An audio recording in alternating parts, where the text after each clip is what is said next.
اللہ الرحمن الرحیم۔ السلام علیکم ورحمۃ اللہ۔ 5 کلاس ہم اپنا باب چہارم پڑھ رہے ہیں، جس میں ہم چیپٹر نمبر 3 آج ہم نے پڑھا ہے رواداری، جس کو ہم نے ایک لیکچر میں یعنی کہ فرسٹ لیکچر میں یہاں تک کمپلیٹ کیا ہے۔ اب ہم نے سیکنڈ لیکچر لینا ہے، جس میں ہم نے رواداری کی حدود اور فوائد بیان کرنے ہیں، جس میں ہمارے پاس پیج نمبر 62 ہے۔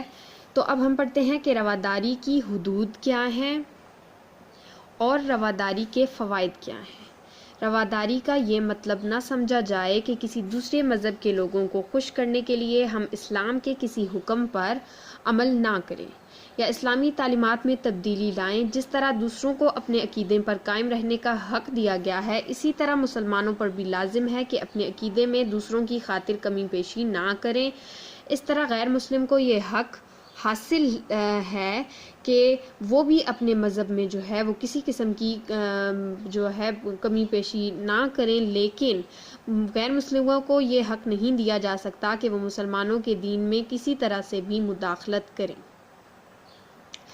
اس پیراگراف میں یہ کہا جا رہا ہے کہ رواداری کی بھی کچھ حدود ہیں، یعنی کہ یہ نہیں ہے کہ اگر آپ کو رواداری کا کہا جا رہا ہے تو آپ دوسرے مذہب کے لوگوں کو خوش کرنے کے لیے اپنے مذہب میں کمی پیشی کرتے رہیں، بلکہ جس طرح دوسروں کو اپنے عقیدے پر قائم رہنے کا جو ہے وہ حق حاصل ہے، اسی طرح مسلمانوں کو بھی حق حاصل ہے کہ اپنے دین میں کسی دوسرے غیر مسلم کو داخل ہونے کی اجازت نہ دیں۔ پاکستان میں مذاہب اور مسالک میں رواداری کی معاشرتی اہمیت سے انکار نہیں ہے۔ پاکستان میں رہنے والے مسلمانوں کو چاہیے کہ ایک دوسرے کے مسالک کا احترام کریں تاکہ پاکستان سے نفرتوں اور دشمنیوں کا خاتمہ کیا جا سکے۔ رواداری سے ملک میں امن و امان، باہمی محبت، بھائی چارہ، ترقی اور خوشحالی نصیب ہوتی ہے۔ ایسا معاشرہ باوقار اور ترقی یافتہ قوموں میں شمار ہوتا ہے۔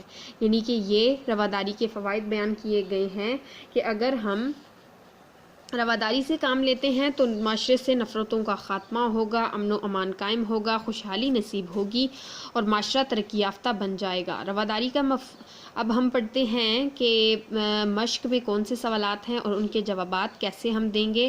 سب سے پہلے ہے رواداری کا مفہوم اپنے الفاظ میں بیان کریں۔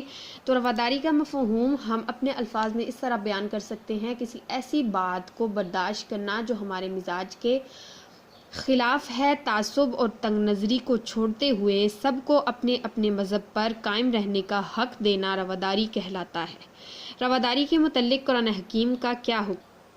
تو ہم نے پڑھا تھا کہ لا اکراہ فی الدین، کہ دین میں کسی قسم کا کوئی جبر نہیں ہے۔ نجران کے وفد کے ساتھ نبی اکرم صلی اللہ علیہ وسلم نے کیسا سلوک کیا؟ تو ہم نے پڑھا کہ نجران کا جو وفد تھا، عیسائی علماء اور رہنما جو تھے، حضور اکرم صلی اللہ علیہ وسلم کی خدمت میں جب حاضر ہوئے، حضور اکرم صلی اللہ علیہ وسلم نے انہیں اسلام کی دعوت پیش کی تو انہوں نے اسلام قبول نہ کیا، لیکن پھر بھی حضور اکرم صلی اللہ علیہ وسلم نے انہیں مسجد نبوی میں ٹھہرایا اور ان کی خدمت کی اور انہیں اپنے طریقے سے عبادت کرنے کی بھی اجازت دی۔ حضرت عمر فاروق رضی اللہ تعالیٰ عنہ نے غیر مسلموں کے ساتھ کس طرح رواداری کا مظاہرہ کیا؟ تو حضرت عمر رضی اللہ تعالیٰ عنہ نے اپنے زمانے میں عیسائیوں کو واضح طور پر بتا دیا تھا کہ ان کی عبادت گاہوں کو کسی قسم کا کوئی نقصان نہیں پہنچایا جائے گا اور مذہب کے معاملے میں ان پر جبر نہیں کیا جائے گا۔ رواداری کے فوائد ہم نے یہاں پہ پڑھے ہیں کہ رواداری کے بہت سے فوائد ہیں کہ اگر ہم ایک دوسرے کو برداشت کرنا شروع کر دیں، ایک دوسرے کے مسالک کا احترام کریں، تو پاکستان نفرتوں اور پاکستان میں جو نفرتیں ہیں، دشمنیاں ہیں، وہ سب کے سب ختم ہو جائیں گی۔ رواداری سے ملک میں امن و امان، باہمی محبت، بھائی چارہ، ترقی اور خوشحالی آئے گی۔ ایسا معاشرہ باوقار اور ترقی یافتہ معاشروں میں شمار ہوگا۔ اب ہم دیکھتے ہیں کہ صحیح کا نشان لگائیں۔ کسی ایسی بات کو برداشت کرنا جو ہمارے مزاج کے خلاف ہو، وہ رواداری کہلاتا ہے۔ ہر قسم کی طاقت اور قوت کا مالک اللہ تعالیٰ ہے۔ عیسائی علماء اور رہنماؤں کا وفد نبی اکرم صلی اللہ علیہ وسلم کے پاس آیا، اس کا تعلق نجران سے تھا۔ برصغیر میں مسلمانوں نے قریباً 1000 سال تک حکومت کی۔ خالی جگہ پر کریں، دین کے معاملے میں کوئی جبر نہیں۔ نبی اکرم صلی اللہ علیہ وسلم نے ہمیشہ غیر مسلموں کے ساتھ رواداری کا معاملہ کیا۔ نبی اکرم صلی اللہ علیہ وسلم نے نجران کے عیسائی علماء اور رہنماؤں کو مسجد نبوی صلی اللہ علیہ وسلم میں عبادت کرنے کی اجازت دی۔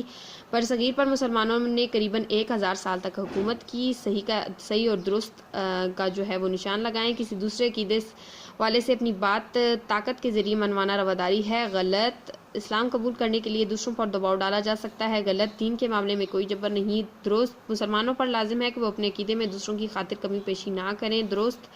اسلام غیر مسلموں کو اپنے مذہب پر قائم رہنے کی اجازت دیتا ہے، درست۔ اس طرح یہ چیپٹر بھی ہوا ہمارا کمپلیٹ۔